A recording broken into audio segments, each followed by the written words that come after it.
Good morning, everyone. Today is our continuation lecture of Saturday, which was drug treatment of asthma. Okay, so first a quick review of yesterday's lecture. We talked about the fact that asthma is a genetically predetermined inflammatory disease of the respiratory system, which is initiated by an IgE mediated antigen antibody reaction, which then leads to mass cell degranulation and ultimately an inflammatory process in the respiratory system, which results in bronchoconstriction, blood vessel engorgement, and overall bronchial hyperreactivity. ये तो सबको पता ही है. And then फिर हमने बात की थी कि how do we approach a case of asthma or how are we going to treat a patient of asthma when he approaches us in the emergency. So the groups which are important in treating a case of asthma are relievers, controllers and then prophylactic agents. ये terms मैं इसलिए use कर रही हूँ कि viva में अक्सर examiners जो हैं वो इन टर्म्स में आपसे बात कर लेते हैं और आप बिल्कुल ब्लैंक होते हो. Relievers means your bronchodilators, controllers means your anti inflammatory agents and prophylactic agents का तो आपको आइडिया है तो जो फ्यूचर अटैक को प्रिवेंट करने की कोशिश करते हैं. Then bronchodilators are further classified into beta agonists, methylxanthines, and then your muscarinic antagonist. अभी बात हमें ऑटोनॉमिक नर्वस सिस्टम से क्लियर है कि सिंपैथेटिक और parasympathetic system act in opposition to each other और ब्रोंकियल पेटेंसी को मेंटेन करने के लिए या ब्रोंकियल के नॉर्मल ल्यूमन के साइज को मेंटेन करने के लिए सिंपैथेटिक सिस्टम की एक्टिविटी रिक्वायर्ड है और पैरासिम्पैथेटिक सिस्टम की ब्लॉकेज रिक्वायर्ड है. दिस इज द रीजन कि हमने ग्रुप ऑफ ड्रग्स में सिंपैथेटिक एगोनिस्ट यानी बीटा एगोनिस्ट की बात की है और मस्करिनिक एंटागोनिस्ट की बात की. बीटा एगोनिस्ट जो हैं दे आर देन सब क्लासिफाइड अगेन, जो कि हम ऑटोनॉमिक नर्वस सिस्टम में करके आए हैं, beta 2 selective agonist, beta non selective जो कि अल्फा जो कि बीटा 1 और बीटा 2 दोनों पे एक्ट करते हैं, and then alpha beta non selective जो कि अल्फा और बीटा सब पे एक्ट करते हैं. और नेचुरली इन सब में जो हमारी ड्रग ऑफ फर्स्ट चॉइस होंगे वो बीटा 2 सेलेक्टिव ड्रग्स होंगे यानी बीटा 2 एगोनिस्ट होंगे, which were then again classified into short acting and long acting drug. Short acting में हमारे पास एल्ब्यूटेरॉल और टर्बिटुलिन आती हैं और लॉन्ग एक्टिंग में हमारे पास फॉर्मेट्रॉल और सैल्मेट्रॉल आती है. और जब भी आपको एक्यूट एस्थमा में ड्रग ऑफ फर्स्ट चॉइस की बात करनी है तो आपने हमेशा बीटा 2 एगोनिस्ट ही कहना है. अब रिसेंटली मैंने ये बात उस दिन भी कही थी, आज रिपीट कर रही हूँ for theoretical purposes as well as for practical purposes. जब पेशेंट हमारे पास प्रेजेंट करता है तो हम क्या करते हैं, हम लॉन्ग टर्म कंट्रोल के लिए रिलीवर और कंट्रोलर पैरेलल दे देते हैं क्योंकि हमें पता है कि कंट्रोलर जो है उसका इफेक्ट आने में थोड़ा सा टाइम लगेगा. In the meanwhile acute attack के लिए इमीडिएट रिलीफ के लिए बीटा 2 एगोनिस्ट और उसके पैरेलली साथ हम इनहेलेशनल रूट से कॉर्टिकोस्टेरॉइड्स देंगे जो कि थोड़ा सा डिलेड इफेक्ट भी साथ हमें देंगे. इनिशियली मेंटेन करना शुरू कर देगा उसका इफेक्ट, लेकिन साथ में क्या होगा कि 4 to 6 आवर्स में उसका एग्जैक्ट इफेक्ट आएगा और वो ओवरऑल लॉन्ग टर्म कंट्रोल के लिए इफेक्टिव होगा. तो कुछ एमसीक्यूज में इनहेलेशनल कॉर्टिकोस्टेरॉइड्स को भी फर्स्ट लाइन एजेंट के तौर पे हम सेलेक्ट करते हैं, बट दैट डिपेंड्स कि आपका सिनेरियो कैसा आता है. दैट डिपेंड्स कि आपके एमसीक्यू में जो आपकी दूसरी चॉइसेस दी हुई हैं वो कौन सी हैं. If you have a beta 2 short acting, I repeat short acting, ये नहीं कि वहां पे फॉर्मेट्रॉल लिखा हो और आप कहो कि मैडम ने कहा था कि बीटा 2 एगोनिस्ट को सिलेक्ट करना है तो to help with the inhalational corticosteroid मैंने तो फॉर्मेट्रॉल सेलेक्ट कर दिया. क्योंकि सैल्मेट्रॉल और फॉर्मेट्रॉल जो है वो लॉन्ग एक्टिंग है, मींस कि उसका इफेक्ट एस्टैब्लिश होने में हमें आवर्स लग जाएंगे, जबकि एक्यूट अटैक ऑफ एस्थमा में हमें इमीडिएट रिलीफ चाहिए. अगर आप with in seconds with in minutes patient को रिलीफ नहीं दोगे तो वो तो चोक हो जाएगा. फिर आपकी लॉन्ग टर्म ड्रग्स जो है वो बेचारी बैठी रहेंगी, उसकी कोई यूज नहीं होगी और आप होंगे कोर्ट में फेस कर रहे होंगे एक केस को कि जी डॉक्टर ने पेशेंट को मैल प्रैक्टिस के थ्रू अल्लाह ताला के पास पहुंचा दिया. Okay, then after these drugs secondly हमने बात की थी मस्करिनिक एंटागोनिस्ट की और वो भी हम एएनएस में ऑलरेडी रिपीटेडली कवर कर चुके हैं, यहाँ पे उसको रिपीट कर रहे हैं. Quaternary specific M3 blockers which were your ipratropium and tiotropium, जिसमें ipratropium शॉर्ट एक्टिंग है और tiotropium लॉन्ग एक्टिंग है. प्रीवियसली वेंटोलिन के साथ यानी बीटा 2 एगोनिस्ट के साथ हम मस्करिनिक एंटागोनिस्ट दिया करते थे, बट अब ये थोड़ा डाउन द लिस्ट आ गए हैं क्योंकि हमारे पास inhalational corticosteroids relatively better option है, तो हम इसको रिजर्व रखते हैं कुछ रेजिस्टेंट केसेस के लिए, या फिर अगर आपको लगे कि अटैक ऑफ एस्थमा इतने सुवेयर है कि हमें पॉलीथेरेपी की जरूरत है, मल्टीपल ड्रग्स इंस्टॉल करने हैं, या फिर अवेलेबल ड्रग आपके पास यही हो, उस सिनेरियो। तो जब आपने एक्यूट अटैक ऑफ एस्थमा की ड्रग्स इन्यूमरेट करनी है, तो आपने इन्यूमरेशन की लिस्ट में इसका नाम जरूर लिखना है। लेकिन जब आपने एमसीक्यू अटेम्प्ट करना है जिसमें आपने पी ड्रग बतानी होती है या ड्रग ऑफ फर्स्ट चॉइस की बात करनी होती है, तो उसमें आपने इसको सेलेक्ट नहीं करना, right. This is the reason कि रट्टे से ज्यादा कॉन्सेप्ट इंपॉर्टेंट है, क्योंकि रट्टे में आप एक स्पेसिफिक छपा छपाया आंसर हर जगह लिख देते हो, by the way what you people did in the test. अगर आपने गूगल से भी बेटा कॉपी पेस्ट करना होता है तो एटलीस्ट उसको इंटरप्रेट किया करो, उसको अंडरस्टैंड करने की कोशिश किया करो। गूगल को नहीं पता कि आप फार्माकोलॉजी के स्टूडेंट हो। गूगल के पास आपने एक क्वेश्चन डाला, उसने तो अपनी वोकैबुलरी के लिहाज से जो भी उसकी मोस्ट सर्च आंसर होता है वो टॉप ऑफ द लिस्ट दे देना होता है, वो चाहे इंग्लिश बेसिस पे हो, चाहे फिर वो फ्रेंच बेसिस पे हो, चाहे वो किसी भी बेसिस पे हो। तो कम से कम इतनी इंटेलिजेंस आप में होनी चाहिए कि आप उसको फार्माकोलॉजी के रेफरेंस से कोट करो, और उसमें एग्जाम्पल्स एटलीस्ट वो कोट करो जिस सिस्टम का टेस्ट दे रहे हो। रेस्पिरेटरी सिस्टम आपको हमने पढ़ाया नहीं है, रेस्पिरेटरी सिस्टम की एग्जांपल आप में से किसी ने कभी पढ़ी नहीं, सुनी नहीं, और आप रेस्क्यू थेरेपी में मुझे रेस्पिरेटरी सिस्टम की एग्जांपल्स दे रहे हो। अगर यही सिचुएशन आपने प्रॉफ में रखी तो फिर कुछ कह नहीं सकते कि आपके सेकेंड ईयर के रिजल्ट जो है उसका शायद रिकॉर्ड टूट जाए।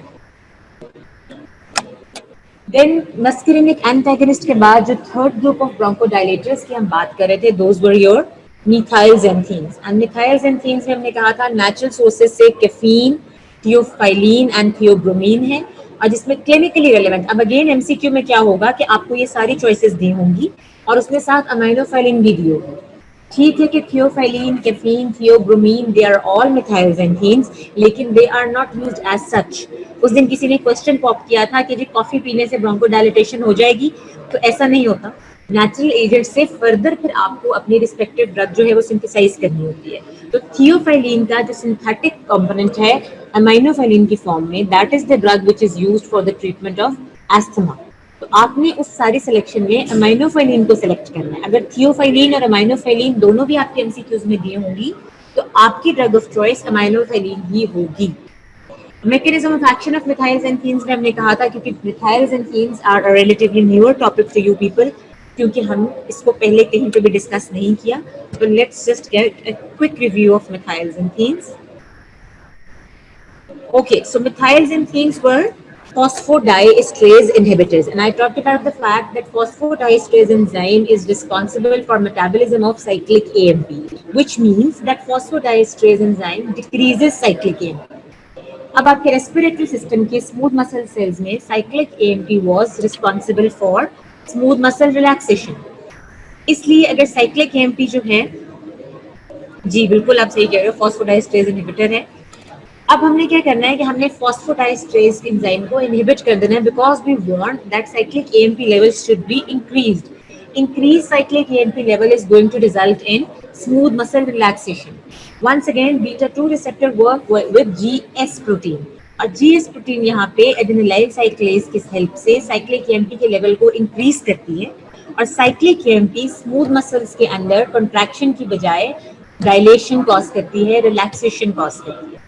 इसके अलावा मैंने कहा था कि दो एडिशनल मैकेनिज्म्स हैं थियोफाइलिन और माइनोफाइलिन के, जो आपने जरूर उसके साथ ऐड ऑन करने हैं, कि ये एडिनोसिन रिसेप्टर्स के ऊपर एक्ट करती है, और एडिनोसिन रिसेप्टर ब्लॉकेज के थ्रू भी ये ब्रोंकोडायलेशन या स्मूथ मसल रिलैक्सेशन कॉज करेगी।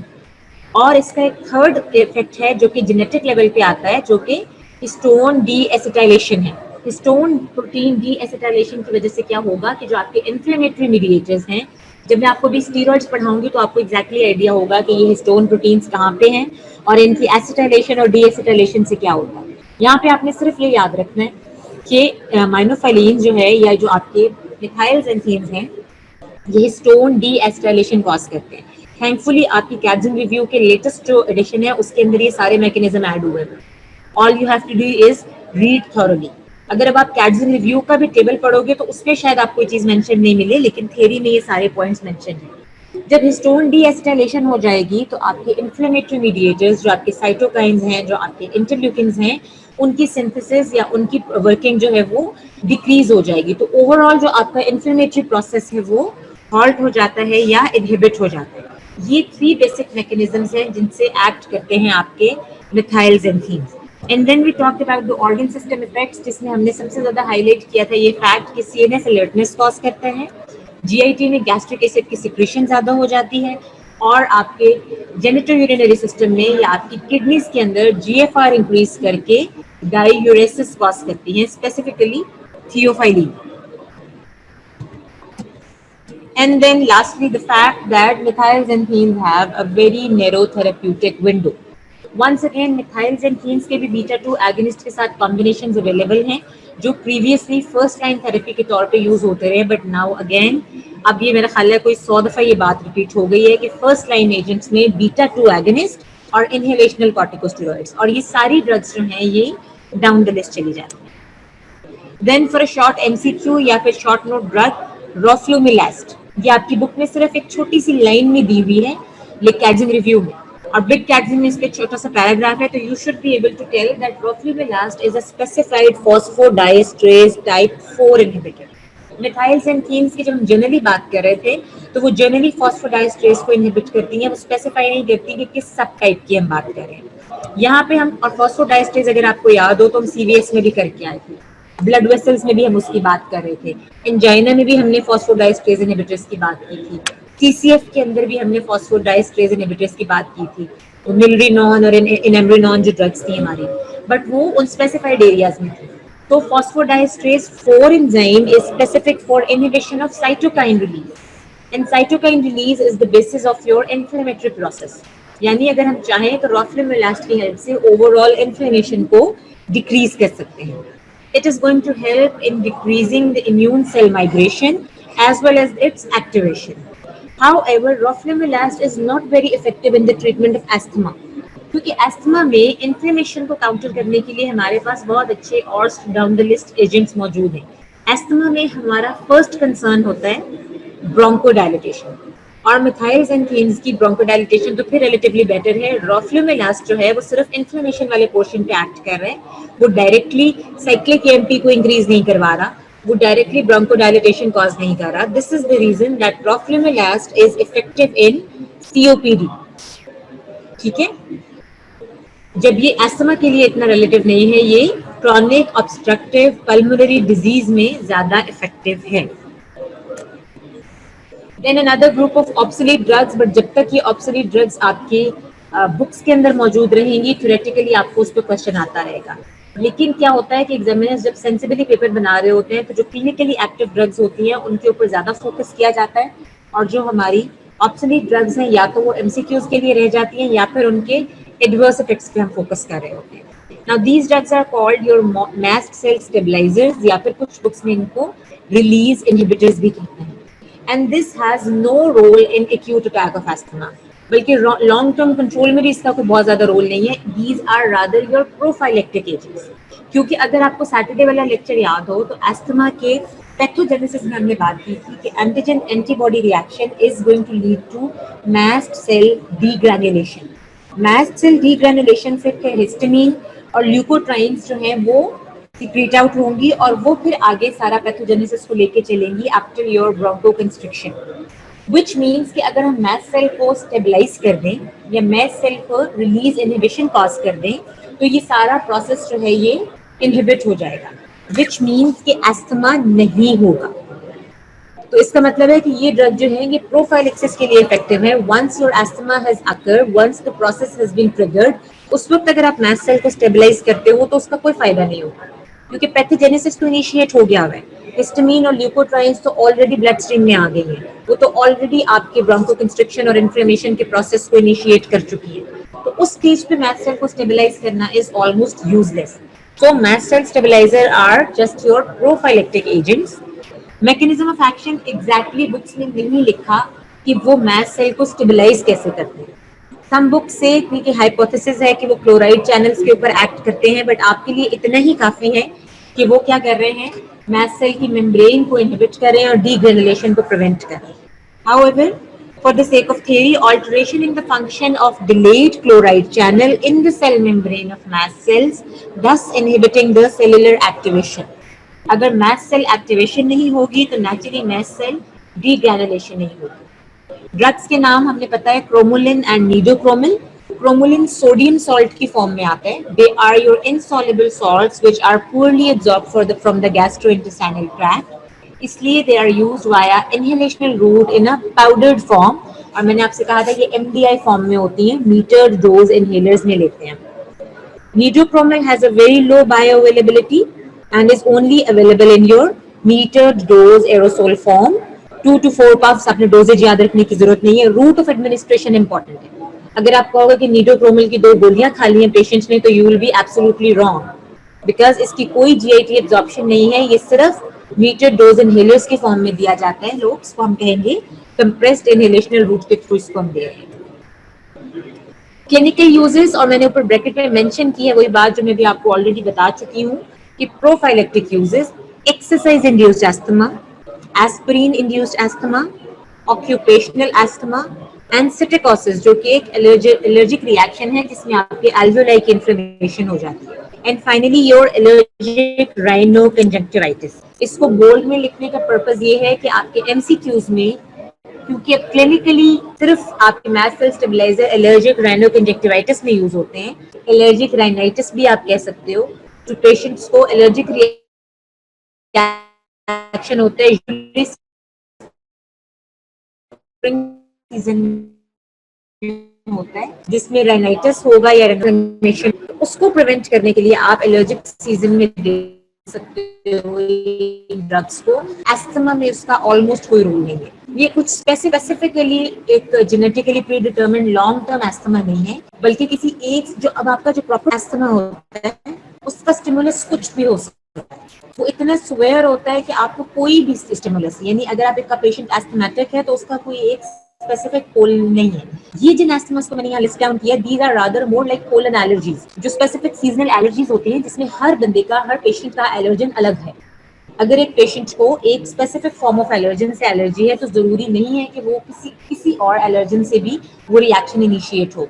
वेयरएज जब हम एस्थमा के पेशेंट की बात करते हैं तो almost everything in the environment acts as an allergen. उसकी मैस्ट सेल इतने ज्यादा एक्टिवेट हुए होंगे, आईजीई एंटीबॉडीज इतनी ज्यादा एक्टिवेट हुई होंगी कि आप कोई भी एक्सटर्नल एलर्जन लोगे तो वो उसके साथ एंटीजन एंटीबॉडी रिएक्शन प्रोवोक कर सकता है. ठीक है. Next we come to the adverse effects. क्योंकि इनहेलेशनल रूट से ले रहे हैं तो ड्राइनेस ऑफ माउथ हो सकती है, थ्रोट इरिटेशन होगी, cough, chest tightness, wheezing, some sort of reversible dermatitis. Dermatitis क्या होता है? एनीबॉडी?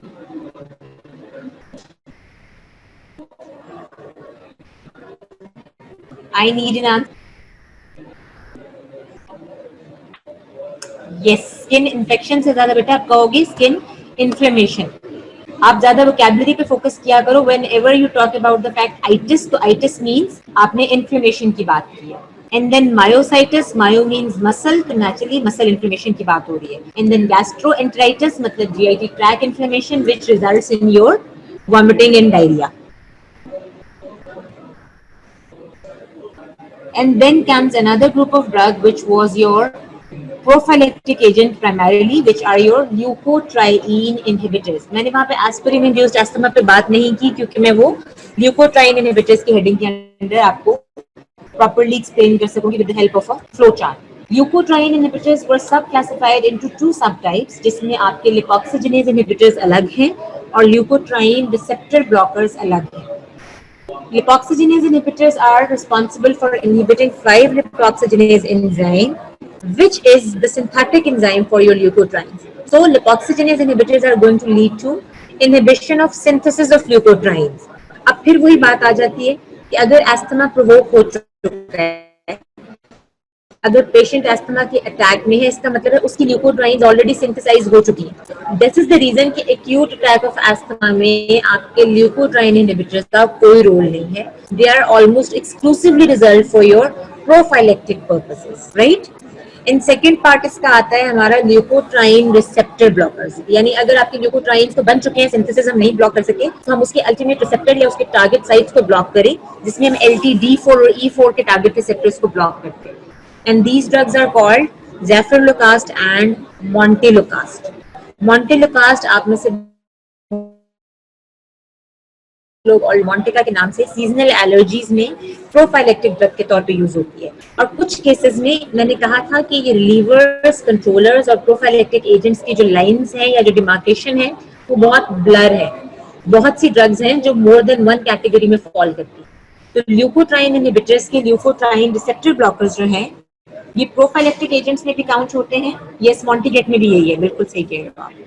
ये आपके प्रोफाइलेक्टिक एजेंट्स में भी काउंट होते हैं और ये आपके लॉन्ग टर्म कंट्रोलर्स में भी काउंट होते हैं. ठीक है, तो दोनों के ऊपर अगर आपको क्वेश्चन आए, मैं इन हेडिंग्स पे इसलिए फोकस करती हूँ कि यूनिवर्सिटी क्वेश्चंस पास्ट में जितने भी आए हैं वो सिनेरियो आता है और सिनेरियो के साथ वो आपको कहते हैं enlist the drugs used in acute asthma, enlist the drugs and give their mechanism of action which are used in prophylaxis of asthma. तो जब तक आपको ये नहीं पता होगा कि कौन सी ड्रग को कौन सी कैटेगरी में डालना है, आपका पूरे का पूरा 7 मार्क्स का क्वेश्चन गलत हो सकता है. Okay, now talking about this flow chart, ये आपको बुक में कई जगह पे मिलेगा, इन्फ्लेमेशन के चैप्टर्स में मिलेगा, ये आपको स्टेरॉइड्स के.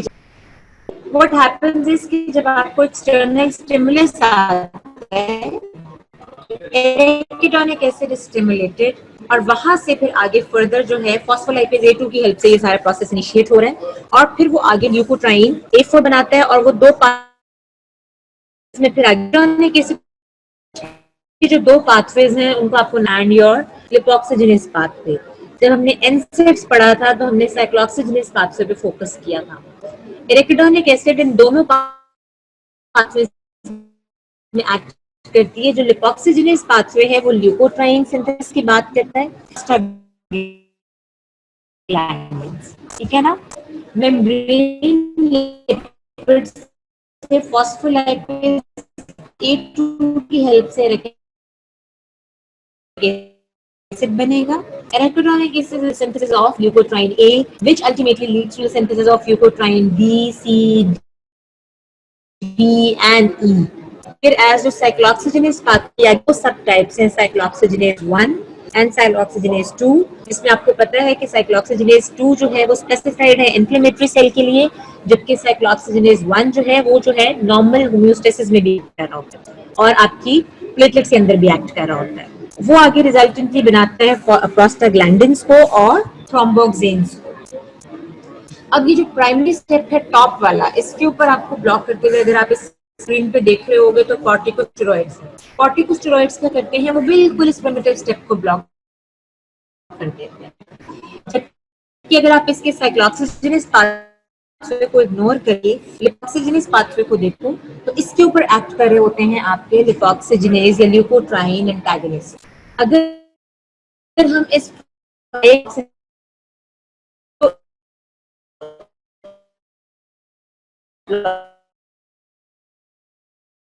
तो देन हम क्या करेंगे, ल्यूकोट्राइन रिसेप्टर ब्लॉकर्स यूज करेंगे, जिसमें हमारे पास आ जाती हैं मॉन्टिलुकास्ट और ज़ेफिरलुकास्ट. ज़ेफिरलुकास्ट क्योंकि चर्च सिंड्रोम कॉज करती है, तो क्लिनिकली अब इस वक्त हम सिर्फ मॉन्टिलुकास्ट ही यूज कर रहे हैं. ठीक है, लेकिन नाम दोनों के आना जरूर है. ल्यूकोट्राइन B4 जो है उसका इसकी पैथोजेनेसिस में कीमोटैक्सिस में रोल है. वो डायरेक्टली कोई ब्रोंकोकंस्ट्रिक्शन नहीं करा रही है, इन्फ्लेमेशन नहीं, आपके जो दूसरे सेल्स हैं वहां पे उनको वहां पे रिट्रैक्ट करती है, वो वहां पर एक्यूमुलेट होते हैं और इन्फ्लेमेशन कॉज करते हैं. जबकि LTC4 जो है वो D और E के साथ रही है और ब्रोंकोकंस्ट्रिक्शन प्रोड्यूस कर रही है और म्यूकस सिक्रीशन जो है उसको इनहाबिट है. अब एक मैंने पीछे एस्मा की फॉर्म की बात की थी आपके मैस्ट सेल स्टेबलाइजर्स के साथ, which was your aspirin induced asthma. Aspirin induced asthma normal individuals में नहीं होगा. हाँ, जो सेंसिटिव इंडिविजुअल्स हैं या जो जेनेटिकली प्री डिटर्मिन्ड हैं कि यहाँ पे इनमें एस्थमा की प्रोबेबिलिटी ज्यादा है, वो पेशेंट्स जब एस्पिरिन लेते हैं, तो now go back to your anticoagulants chapter and remember, या एनसेड्स में जाओ और याद करो कि एस्पिरिन क्या कर रही थी. एस्पिरिन का मैकेनिज्म एनीबॉडी?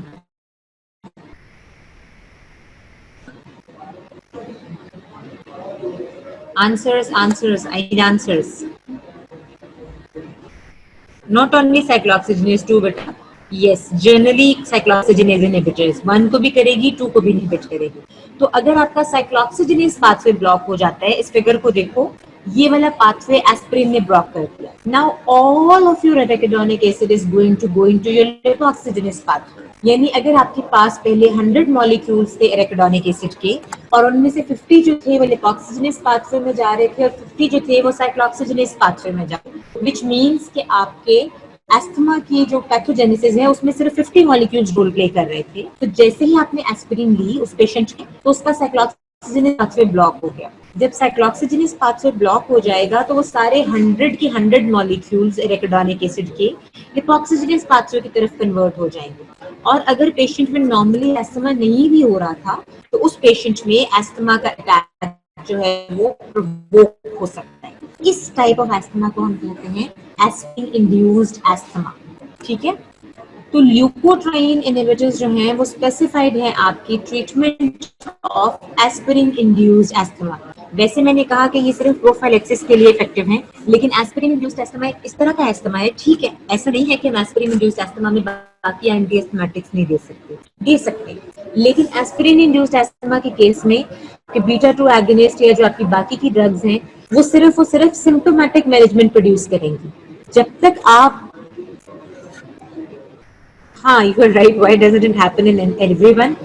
कह सकते हैं जेनेटिक ससेप्टिबिलिटी जो है, जब हम जेनेटिक्स की बात करते हैं बेटा, तो उनमें ये इन्फ्लेमेटरी मीडिएटर्स प्रोड्यूस करने की कैपेसिटी ही कम होती है. यानी मैंने अगर कहा है कि मॉलिक्यूल्स काम कर रहे हैं तो हो सकता है कि 100 मॉलिक्यूल्स इतना इफेक्ट प्रोड्यूस ही ना करते हों, आपको एस्थमा जो है वो नजर आ रहा हो. लेकिन अगर आपके जीन्स जो है, अभी मैं जब स्टीरॉइड्स पे आऊंगी तो आपको जीन्स नजर आएंगे, अगर आपकी जीन्स जो है वो स्पेसिफाइड है ज्यादा इन्फ्लेमेशन प्रोड्यूस करने के लिए, तो उस सिनेरियो में फिर ये होता है कि जो जेनेटिकली प्री डिटर्मिन्ड पेशेंट है उसमें ये बहुत ज्यादा एक्टिव होगा आपका पाथवे, या बहुत ज्यादा एराकिडोनिक एसिड कन्वर्ट हो रहा होगा, तो वहां पे ज्यादा एस्थमा को रिपीट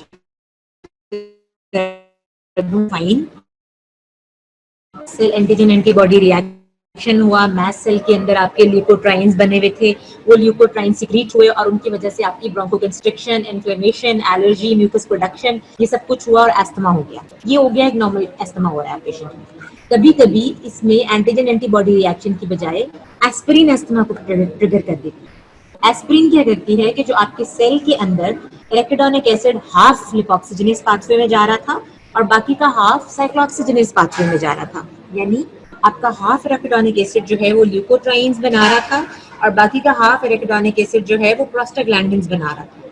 लेकिन जब आपने उस पेशेंट में एस्पिरिन दी तो उसका साइक्लोऑक्सीजनेस पाथवे ब्लॉक हो गया, उसमें प्रोस्टाग्लैंडिन सिंथेसिस जो है वो ब्लॉक हो गई, इनहिबिट हो गई, और आपका सारा का सारा एराकिडोनिक एसिड का जो फ्लो है वो लिपोक्सिजेनेस पाथवे की तरफ आ गया, व्हिच मींस कि उसकी ल्यूकोट्राइन्स कैपेसिटी जो है वो डेवलप हो गई. अब जब ल्यूकोट्राइन सिंथेसिस कैपेसिटी डेवलप हो गई है तो इसका मतलब है कि एस्थमा की सिम्टम्स की प्रोबेबिलिटी भी डबल हो जाएगी. इसलिए हम कहते हैं कि एस्पिरिन इंड्यूस्ड एस्थमा के पेशेंट में ल्यूकोट्राइन एंटागनिस्ट जो हैं वो ज्यादा अच्छा रोल प्ले कर सकते हैं. तो अगर एमसीक्यू आए कि एस्पिरिन इंड्यूस्ड एस्थमा में आपकी ड्रग ऑफ चॉइस कौन सी होगी, तो हम वहां पर ल्यूकोट्राइन एंटागनिस्ट देते हैं. ये एक्चुअली ऐसा कुछ नहीं होता. क्लिनिकल सिनेरियो में सारे एस्थमास को हम एक ही तरह डील कर रहे होते हैं कि जब आपके पास पेशेंट ब्रोंकोकंस्ट्रिक्शन से प्रेजेंट करता है तो आप उस वक्त ये नहीं देखते कि ये इसका रूट कॉज एनालिसिस क्या है, आप उसको सिम्प्टोमेटिकली मैनेज करते हो. आप उसको वही करोगे, बीटा 2 एगोनिस्ट दोगे, एंटी इंफ्लेमेटरी दोगे और स्टीरॉइड्स दोगे, तो नेचुरली ये देखो टॉप वाला एराकिडोनिक एसिड वाला जब ये वाला स्टेप ब्लॉक हो जाएगा तो सारा कुछ ही ब्लॉक हो जाएगा. तो इसका मतलब है कि हमें फर्दर सब स्पेसिफाई करने की जरूरत नहीं है. बट अनफॉर्चुनेटली थर्ड ईयर में आपके एग्जाम्स के अंदर, आपके एमसीक्यूज के अंदर, आपकी बुक्स के अंदर ये वाला क्वेश्चन जब आता है तो वहां पे हमें एस्पिरिन इंड्यूस्ड एस्थमा के साथ ल्यूकोट्राइन एंटागनिस्ट जो है वो आंसर देना पड़ेगा. Otherwise clinical uses of leukotriene antagonist में आपने प्रोफाइलेक्सिस या फिर माइल्ड एस्थमा या फिर long term control of asthma, depend करता है कि क्लिनिकल यूजेस कितने मार्क्स के आए हैं. अगर मार्क्स ज्यादा है तो आप इन सबको अलग अलग इन्यूमरेट करके अपने पॉइंट्स इंक्रीज कर दोगे. Then decrease in the frequency of exacerbation of asthma, यानी आपकी सिवियरिटी कितनी है, आपकी अटैक की ड्यूरेशन कितनी है, उसको भी कंट्रोल कर सकता है. एस्थमा को क्योर बेशक नहीं कर रहा है एक्यूट अटैक को, लेकिन उसकी फ्रीक्वेंसी को या उसकी एक्सरसेबेशन को कंट्रोल कर सकता है. And then thirdly and lastly your aspirin induced asthma. Okay, and then comes the topic of your adverse effects. Adverse effects में आपने एमसीक्यू के लिए याद रखना है कि जो ज़ेफिरलुकास था वो चर्क-स्ट्रॉस सिंड्रोम कॉज कर रहा है, क्योंकि इस तरह की जो रेयरिटीज होती है या जो आपकी ऑब्सोलीट ड्रग्स के एडवर्स इफेक्ट्स होते हैं वो एमसीक्यूज के लिए बहुत ज्यादा इंपॉर्टेंट होते हैं. अब मैंने आपको यहाँ रेस्पिरेटरी सिस्टम में से 5-7 इजी एमसीक्यूज बता दिए, एंड बिलीव मी यही एमसीक्यूज आते हैं. थोड़ी बहुत वोकैबुलरी चेंज होती है प्रॉफ में भी, लेकिन आपका एम यही होता है. ठीक है, तो आपको याद होना चाहिए कि zafirlukast is notorious for forming Churg Strauss syndrome, which is characterized by systemic vasculitis, worsening of asthma and pulmonary infiltrates and eosinophilia. इसलिए हम ज़ेफिरलुकास यूज नहीं करते. ठीक है, ज़िलोट्रॉन जो है वो आपके हेपेटिक एंजाइम्स के ऊपर इफेक्ट करता है, तो ये उसका एक एडवर्स इफेक्ट है. अदरवाइज आपकी मोंटेलोकास्ट आपने देखा होगा लोग फॉर मंथ्स खा रहे होते हैं और उसका ऑलमोस्ट कोई एडवर्स इफेक्ट नहीं होता. Just relax. And now comes the most important focus, which are your corticosteroids, which we have already discussed in respect to many other diseases. आज हम corticosteroids पे फोकस कर रहे हैं with respect to asthma. अभी मैंने जो आपको फ्लो चार्ट दिखाया था ल्यूकोट्राइनिन एंटागनिस्ट वाले टॉपिक में, उसी के टॉप पे अगर आप देखोगे तो ये देखो, फॉस्फोलाइपेज A2 को इनहिबिट करते हैं आपके corticosteroids, which means कि आपके सारे के सारे इन्फ्लेमेटरी मीडिएटर्स को ब्लॉक करते हैं. यही रीजन है कि हम पहले जब रूमेटॉइड आर्थराइटिस की बात कर रहे थे या हम किसी भी इन्फ्लेमेटरी डिजीज की बात कर रहे थे तो वहां पे भी हमने कॉर्टिकोस्टेरॉइड्स यूज की थी. जब हम इम्यूनोसप्रेशन की बात कर रहे थे तो वहां पे भी हमने कॉर्टिकोस्टेरॉइड्स यूज किए थे, क्योंकि जितने भी मीडिएटर्स होते हैं जो आपके इन्फ्लेमेशन प्रोड्यूस कर रहे होते हैं, उन्हीं इन्फ्लेमेटरी मीडिएटर्स ने आगे जाके आपके इम्यून सिस्टम को भी प्रोवोक करना होता है. उन्होंने ही आपके न्यूट्रोफिल्स को भी बुलाना होता है, उन्होंने ही आपकी लिम्फोसाइट्स और मोनोसाइट सिंथेसिस को भी स्टिमुलेट करना होता है. तो जब ये सारा टॉप वाला फर्स्ट स्टेप ब्लॉक हो जाता है तो ये पूरा सबसीक्वेंट प्रोसेस ब्लॉक हो जाता है.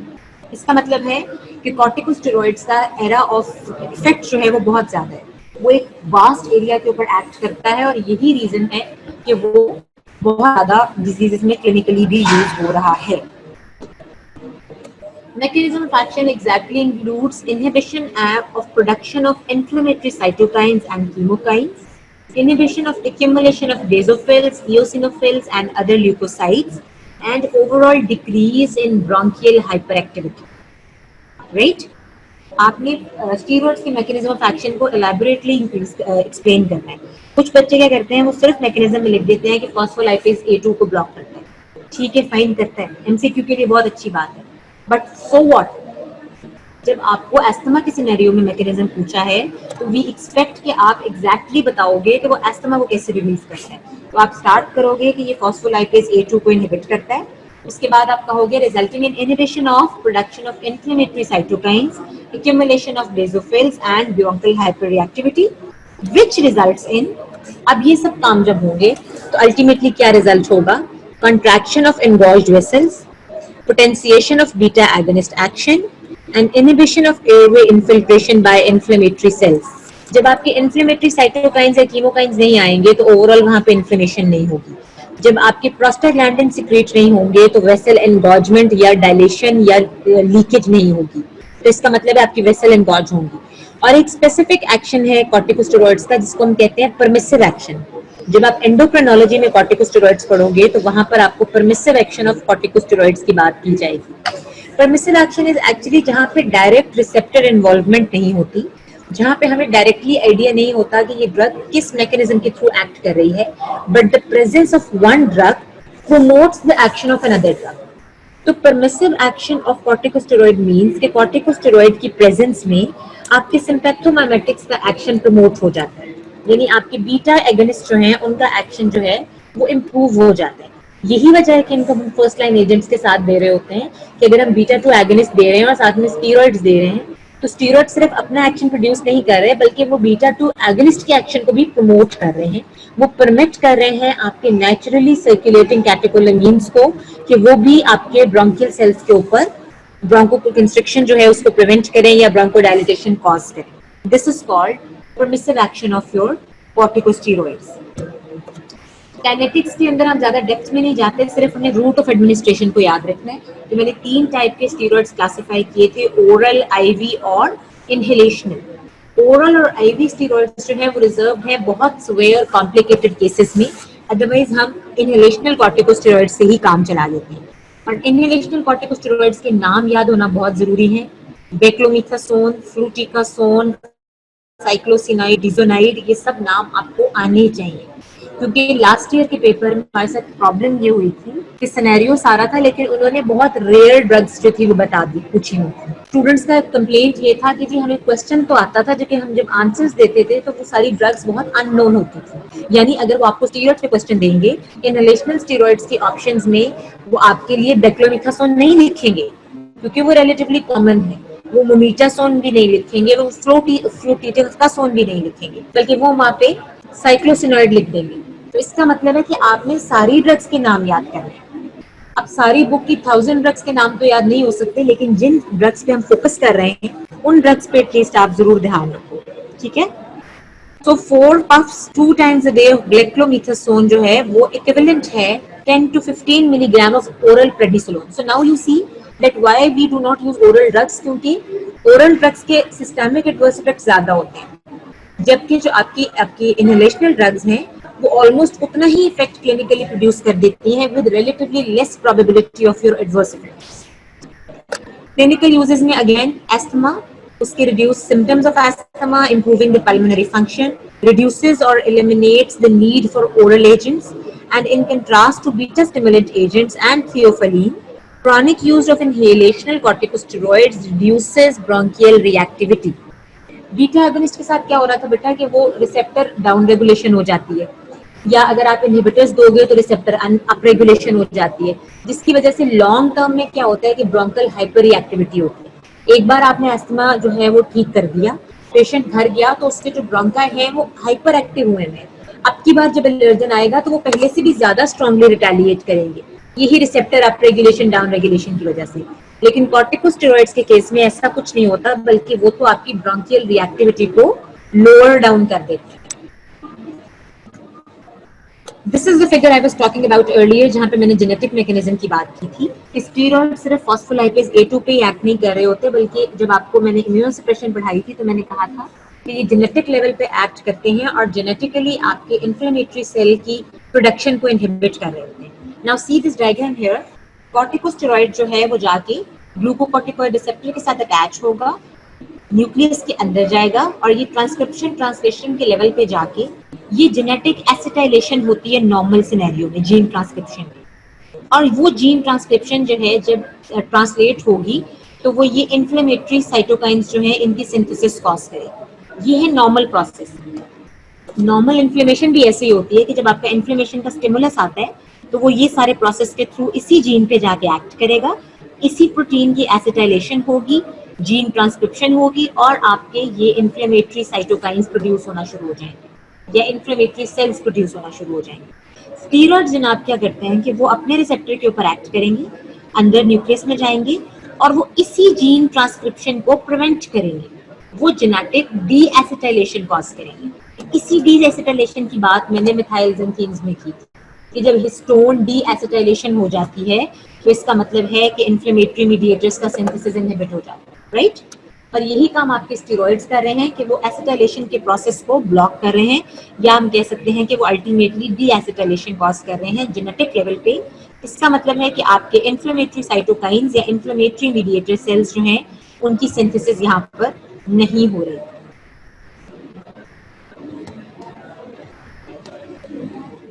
ओके, अब इस सारे जेनेटिक लेवल एक्शन का रिजल्ट क्या हुआ? Decrease in number of eosinophil, decrease in number of T lymphocyte, decrease in number of your mast cells, decrease in number of your macrophages and decrease in number of your dendritic cells। और दूसरी तरफ cellular level पे क्या होगा कि epithelial cells के ऊपर उसका इफेक्ट होगा, एपिथेलिया नॉर्मलाइज होना शुरू हो जाएगी। अगर आपको पैथोजेनेसिस वाली डायग्राम याद हो तो मैंने कहा था कि एपिथेलियल डैमेज होता है, एपिथेलिया स्लो ऑफ होना शुरू हो जाती है। एंडोथेलियल सेल की परमिएशन हो रही थी नॉर्मल इन्फ्लेमेशन, इन्होंने क्या किया, इन्होंने लीकेज ऑफ एंडोथेलियल सेल को डिक्रीज कर दिया। इस लीकेज में कहीं ना कहीं प्रोस्टाग्लैंडिन्स का रोल था, और क्योंकि उनकी सिंथेसिस भी ब्लॉक हो गई है स्टेरॉइड से, तो सेल लीकेज ब्लॉक हो जाएगी। प्लस एयरवे स्मूथ मसल्स के ऊपर बीटा 2 रिसेप्टर अपरेगुलेशन हो गई है, इसका मतलब है बीटा 2 परमिसिव एक्शन हो रहा है, एंड म्यूकस ग्लैंड्स के ऊपर एक्ट करके म्यूकस सिक्रेशन को भी डिक्रीज कर रहे हैं आपके कॉर्टिकोस्टेरॉइड्स, व्हिच मींस कि इनका एक इंतहाई एक्सपैंडेड कॉम्प्रिहेंसिव इफेक्ट है, कोई मोनोटोनस, कोई सिंगल रिसेप्टिव इफेक्ट नहीं है। This is the reason that corticosteroids have largely replaced your muscarinic antagonists, your methylxanthines, and your mast cell stabilizer. Other than beta 2 agonist, बाकी तमाम ड्रग्स को replace कर दिया है आपके कॉर्टिकोस्टेरॉइड्स ने। कॉर्टिकोस्टेरॉइड्स के साथ सबसे बड़ा मसला हमें होता है एडवर्स इफेक्ट्स का, जिसको हमने एवॉइड कर लिया है इनहेलेशनल एजेंट्स की हेल्प से, तो इसलिए हमारा वो वाला इशू भी जो है वो रिजॉल्व हो गया। जस्ट फॉर रिवीजन पर्पसेस, अगर आपसे कोई एडवर्स इफेक्ट्स ऑफ कॉर्टिकोस्टेरॉइड्स पूछे तो सिस्टेमिक एडवर्स इफेक्ट्स में, क्योंकि वंस अगेन इनहेलेशनल एजेंट्स ठीक है कि लोकलाइज्ड इफेक्ट प्रोड्यूस करते हैं, लेकिन जब आप पफ लेते हो, जब आप एक अपना इनहेलर यूज करते हो, तो सारे के सारी ड्रग लंग्स में नहीं जा रही होती बल्कि जीआईटी में भी जाती है, और वहां से फिर वो पूरे आपकी सिस्टेमिक सर्कुलेशन के थ्रू पूरी बॉडी में जा सकती है। तो उसके थ्रू अगर आप एक लॉन्ग टर्म यूज ले रहे हो तो adrenal suppression, growth suppression, bruising, osteoporosis, cataract, इतना ज्यादा आपको इसको हर वक्त माइंड में रखना चाहिए कि बगैर पढ़े आप हर वक्त स्टेरॉइड्स के एडवर्स इफेक्ट्स को एन्यूमरेट कर सकते। Metabolic abnormalities, psychiatric disturbances and your pneumonia, क्योंकि ये एंटी इन्फ्लेमेटरी है तो हर तरह की इन्फ्लेमेशन जो है उसकी प्रोबेबिलिटी बढ़ जाती है कॉर्टिकोस्टेरॉइड्स के साथ। अपॉर्चुनिस्टिक इन्फेक्शंस की प्रोबेबिलिटी बढ़ जाती है कॉर्टिकोस्टेरॉइड्स के साथ। जो दूसरे वाले कॉलम में मैंने लिखे हैं वो है इसके localise side effect with reference to your inhalational corticosteroids. आपने जिन साइड इफेक्ट्स को याद रखना है वो है आपके डिस्फोनिया, जिसको कुछ बुक्स में होर्स वॉइस भी लिखा हुआ है, और आपकी ओरोफेरिंजियल कैंडिडियासिस। अब एमसीक्यू में क्या होगा, एमसीक्यू आपको आएगा अस्थमा का, उसकी एंड में जो एजेंट दिया हुआ होगा वो इनहेलेशनल कॉर्टिकोस्टेरॉइड होगा, और फिर कहा जाएगा कि आपने कौन से एडवर्स इफेक्ट प्रोड्यूस हुए। अब सारे के सारे एडवर्स इफेक्ट्स में मैं ये सिस्टेमिक एडवर्स इफेक्ट्स भी डाल दूंगी। अब जो बच्चा उस पर फोकस नहीं करेगा तो वो कहेगा कि ये तो स्टेरॉइड है और ये सिस्टेमिक एडवर्स इफेक्ट आया हुआ है इसमें, तो जी ये इसका आंसर तो करेक्ट है। लेकिन आपने देखना होता है, मैं वही बात रिपीट कर रही हूँ कि आपने वन बेस्ट चॉइस की बात करनी है। ठीक है कि आपके इनहेलेशनल एजेंट्स भी they are capable of producing your systemic side effects, लेकिन हायर प्रोबेबिलिटी किनकी होगी, आपके लोकल एडवर्स इफेक्ट्स की। So when we are talking about respiratory system and when we are talking about adverse effects of your inhalational agents, तो जिन पे हमारा focus ज्यादा होता है वो हमारे ये localized adverse effects हैं, which is your dysphonia और hoarseness of voice और oropharyngeal candidiasis।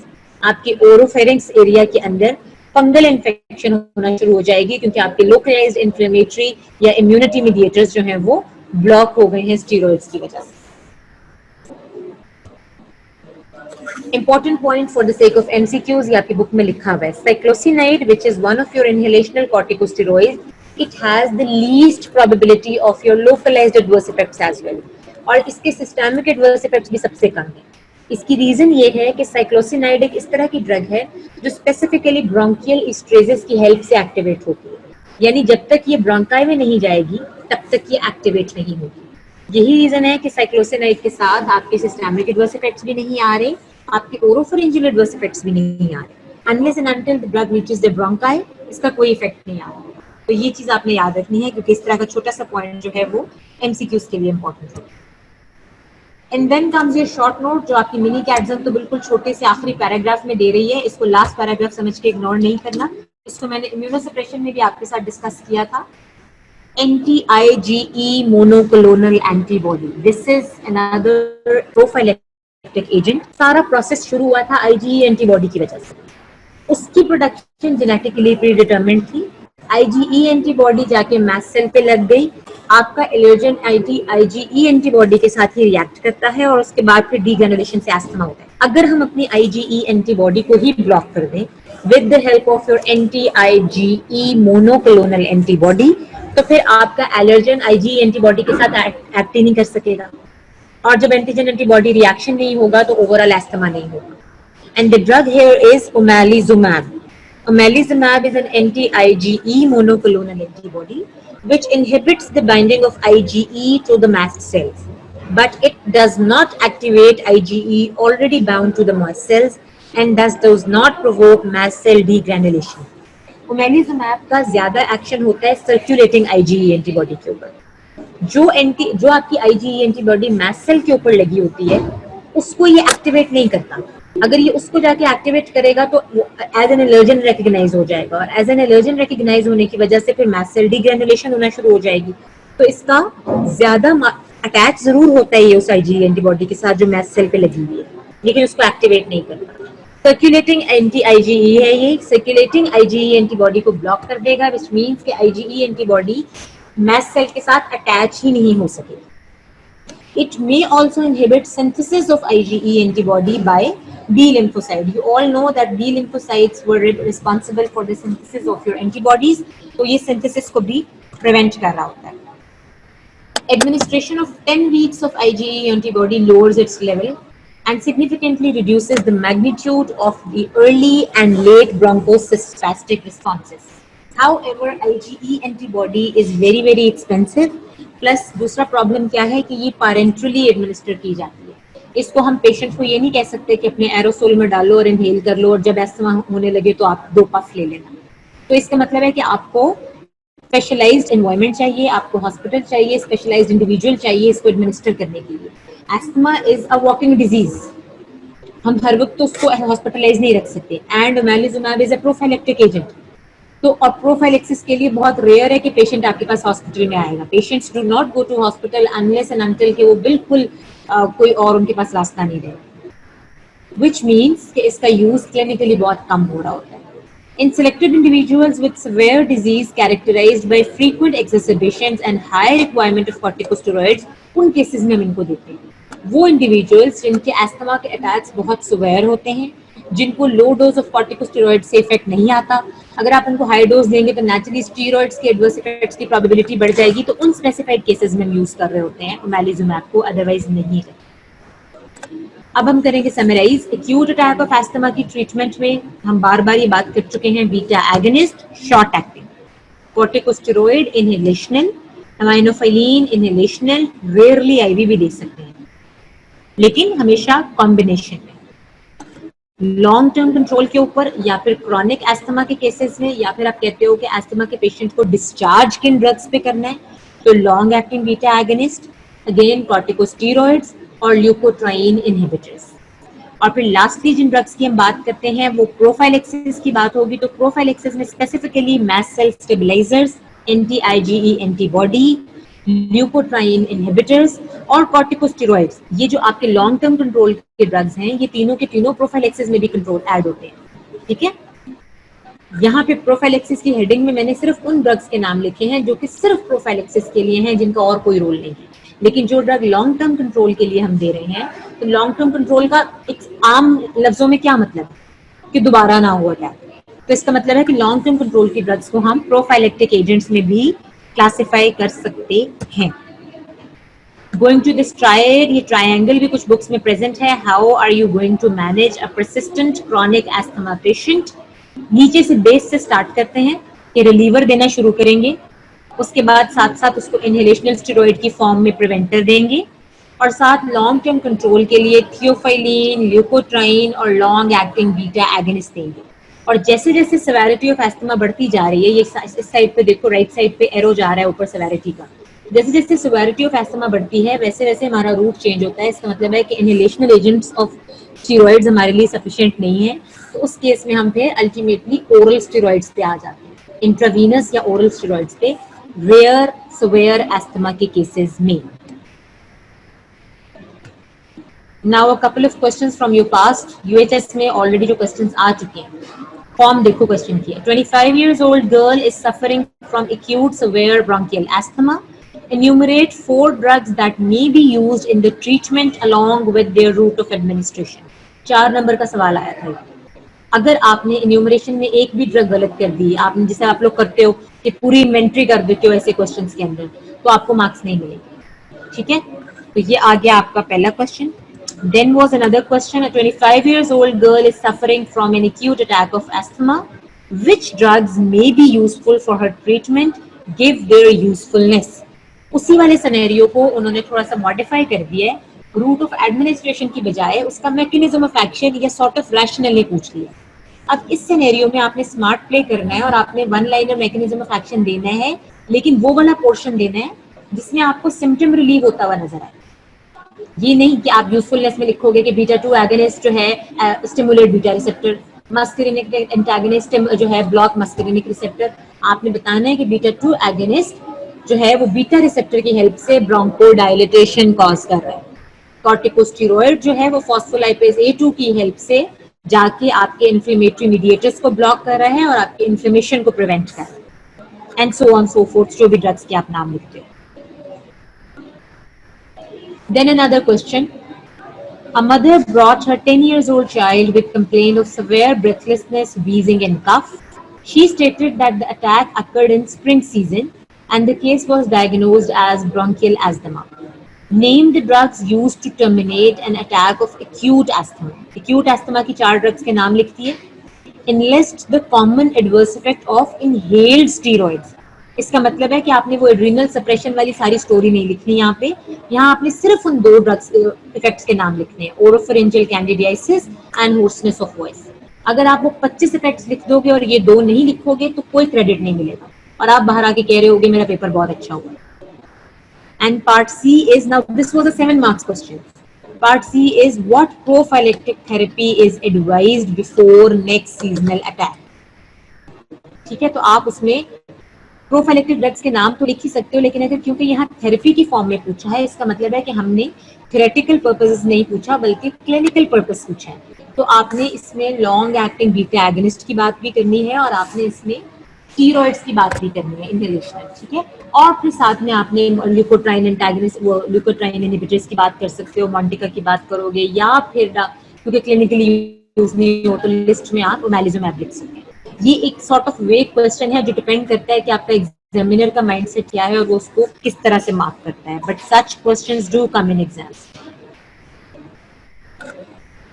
सीओपीडी पे मैं इसलिए बात नहीं करी, कभी भी क्वेश्चन में नहीं आया। बुक्स में भी एक छोटा सा पैराग्राफ होता है, आपको आइडिया पैथोलॉजी से ऑलरेडी डिटेल में होता है, क्योंकि पैथो वाले आपको एस्थमा और सीओपीडी के प्रॉपर डिफरेंशियल्स भी करवाते हैं, तो इसलिए उसमें कोई ऐसा इशू नहीं है कि सीओपीडी को आपने एस्थमा से कैसे डिफरेंशिएट करना है। एज एमसीक्यूज आर कंसर्न लेते हैं कि ये सीओपीडी है या एस्थमा है, आपको गेस करने के लिए नहीं छोड़ा जाता। मैनेजमेंट में आप देख लो कि अगर सीओपीडी की बात होगी तो शॉक से रिलीव करना है, एंटी मस्करिनिक एजेंट से भी रिलीव करना है। लॉन्ग टर्म के लिए मैंने आपको बताया था कि रोफ्लुमिलास्ट जो है, जो कि नॉन मिथाइल ज़िंथीन फॉस्फोडाइस्ट्रेज इनहिबिटर है, जो PDE4 के लिए रिलेटिवली इंपॉर्टेंट है, वो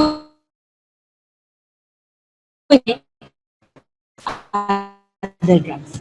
और inhaled corticosteroids are avoided due to increased risk of bacterial pneumonia, क्योंकि COPD के पेशेंट में आपके लंग्स जो है वो ऑलरेडी बिल्कुल डिस्ट्रॉय हुए हैं, तो अगर आप स्टीरॉइड्स दोगे तो पेशेंट का इम्यून सिस्टम बैठ जाएगा और इसमें न्यूमोनिया की प्रोबेबिलिटी बढ़ जाती है। इसलिए आपने कोशिश करनी है कि स्टीरॉइड्स यूज ना करें, ये याद रखें। बहुत सिवियर केसेस में अगर स्टीरॉइड्स यूज करने पड़ जाएं तो उस केस में साथ आपने एंटीबायोटिक जरूर देनी होती है इन्फेक्शन को प्रिवेंट करने। That's all. Any question?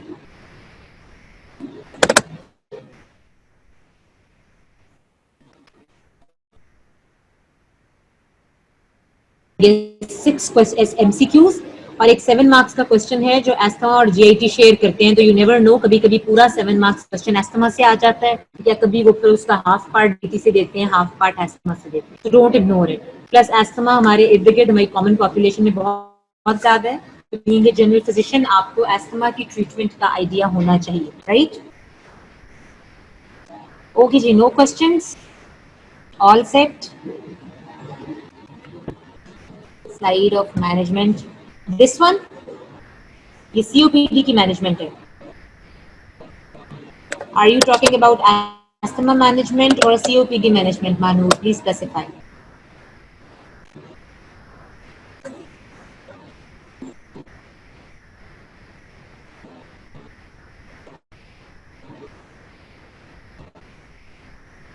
Okay, this is it.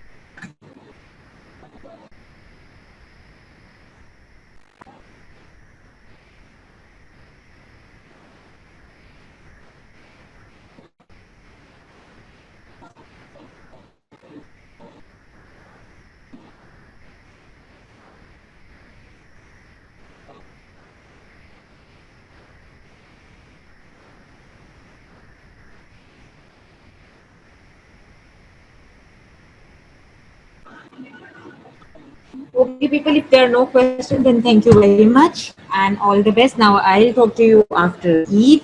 Most probably, happy Eid to everyone. And please try to stay safe, stay indoors, and try to educate people around you. Right?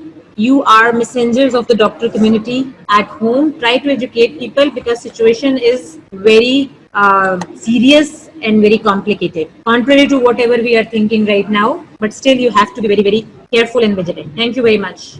Allah Hafiz.